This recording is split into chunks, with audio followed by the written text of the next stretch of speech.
ہاں جاوید کا سلام عرض ہے 25 مارچ 2026 بمطابق کی 14 رمضان المبارک 1445 ہجری بروز سوموار آپ دیکھ رہے ہیں کشمیر آن لائن۔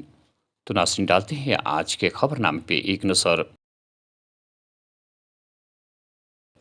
ایک چاچا کے ساتھ جھگڑے کے دوران شہری نے مداخلت کرنے والے دوسرے چچا پر چاقو سے حملہ کر کے اسے ابدی نیند سلا دیا۔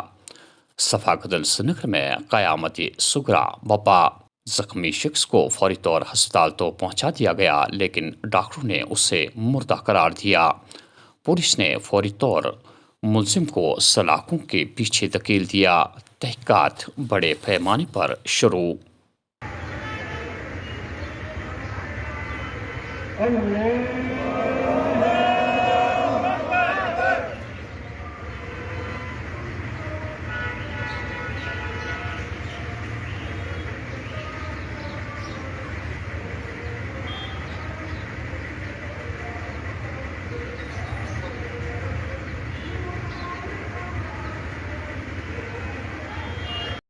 کل شام سرینگر کے صفا قدل کے شاہ قدل علاقے میں اس وقت سنسنی پھیل گئی جب ایک ایچ ڈی ترسیلی لائن اچانک اس پر گر پڑی۔ مذکورہ نوجوان جس کی شناخت انجم ولد محمد افضل نجار ساکن شاہ قدل صفا قدل کے بطور ہوئی کو زخمی حالت میں سرینگر کے صدر ہسپتال منتقل کیا گیا، جہاں کل دیر گئے اس کی حالت تشویشناک قرار دی گئی۔ خراب موسم کے باعث وزیر دفاع راجناتھ سنگھ ساچن نہ جا سکے۔ لہمے فوجی اہلکاروں کے ساتھ ہولی منائیں گے۔ سرحدوں پر فوجی جوانوں کے جاگنے رہنے سے ہی ملک چین کی نیند سو سکتا ہے۔ قوم ہمیشہ ہمارے سپاہیوں کی مقروض ہے۔ ہم امن میں یقین رکھتے ہیں، تاہم کسی نے قوم پر بری نظر ڈالنے کی کوشش کی تو اسے منہ توڑ جواب دینے کی صلاحیت رکھتے ہیں۔ ہندوستان ترقی کی نئی بلندیوں کو چھو رہا ہے۔ مرکز فوجیوں کے خاندانوں اور بچوں کی دیکھ بھال کے لیے پابند عہد راجناتھ سنگھ۔ میری سیاسی پیدائش بی جے پی میں ہوئی، میرا انتقال بھی بی جے پی میں ہی ہوگا۔ پاکستان کا زیر قبضہ کشمیر ہندوستان کا حصہ، وہاں رہنے والے ہندو اور مسلمان ہمارے ہیں۔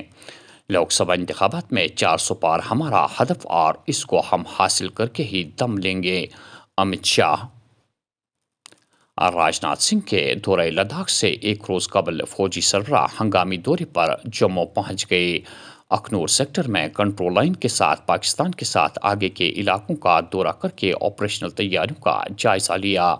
اعلیٰ فوجی کمانڈروں نے جموں کشمیر میں لوک سبھا انتخابات سے قبل موجودہ سیکورٹی صورتحال کے بارے میں بھی تفصیلی بریفنگ دی۔ دفعہ 370 ایک عارضی اقدام تھا۔ 72 کی پسند قوانین کو جموں کشمیر اور لداخ تک توسیع دینے سے روک دیا تھا۔ علیحدگی پسندی، تشدد اور دہشت گردی کی اخلاقیات کو جنم دے کر پورے ملک کی سلامتی کا مسئلہ بن گیا۔ آج ثمرات عیاں، ہماری پاکستان کے ساتھ تعلقات بہتر کرنے کی کوششیں، لیکن دہشت گردی کو نظر انداز نہیں کیا جا سکتا: ایس جے شنکر۔ لوک سبھا انتخابات، chief electoral officer Jammu Kashmir کا دورہ ڈوڈا، تیاریوں کا جائزہ لیا۔ تمام اسٹیک ہولڈروں پر زور دیا کہ وہ انتخابات کے لیے واضح رہنما خطوط پر عمل کریں۔ عمر عبداللہ نے جموں کشمیر میں لوک سبھا انتخابات کے انعقاد سے قبل شکست تسلیم کیوں کی؟ اپنی معمولی سیاست کے لیے جموں کشمیر میں موت اور تباہی مچا دی۔ جموں کشمیر کے نوجوان تبدیلی چاہتے ہیں۔ این سی اور پی ڈی پی اور دیگر سیاسی جماعتیں وادی میں پرامن ماحول کو پٹری سے اتارنے کی کوشش کر رہے ہیں: ترون جنگ۔ پہاڑی ضلع شوپیاں کے کچھ علاقوں میں گرج چمک کے ساتھ ہلکی بارشیں ریکارڈ۔ دن اور رات کا درجہ حرارت بڑھ گیا۔ 26 مارچ تک کسی بھی موسمی تبدیلی کا کوئی امکان نہیں۔ 27 اور 28 مارچ کو بالائی علاقوں میں ہلکی برفباری اور میدانی علاقوں میں بارشیں ہونے کا امکان: محکمہ موسمیات۔ کنہاما نوگام میں جیش محمد کے ماڈیول کا پردہ فاش، 4 معاون کارکن اسلحہ و گولہ بارود سمیت گرفتار۔ لارکی پورہ اننتناگ میں فوج نے 2 مشتبہ افراد کو گرفتار کر کے قابل اعتراض مواد برآمد کر لیا۔ سری نگر کے مختلف علاقوں میں سمارٹ میٹروں کے ساتھ چھیڑ چھاڑ کے 70 واقعات درج۔ حکام نے چھیڑ چھاڑ کرنے کے الزام میں 272 صارفین کے خلاف FIR درج کرنے کا عمل شروع کر دیا۔ صارفین کی فہرست تیار کی جا رہی ہے اور ان کے خلاف جلد کارروائی شروع کر دی جائے گی۔ محکمہ KPDCL جانچ اور اسکریننگ کے اقدامات کی وجہ سے کشمیر میں گزشتہ 3 سالوں میں تپدق کے معاملات میں کمی۔ محکمہ صحت اس بات کے لیے پر امید ہے کہ کشمیر 2025 تک TB کے خاتمے تک پہنچ جائے گا۔ ڈیڈ لائن کا حاصل کرنے کے لیے مریضوں کا علاج جاری۔ متاثرہ مریضوں کے رابطوں کی شناخت کے لیے سرگرم عمل۔ رام باغ سری نگر میں عدم شناخت لاش برآمد، پولیس نے تحقیقات شروع کر دی۔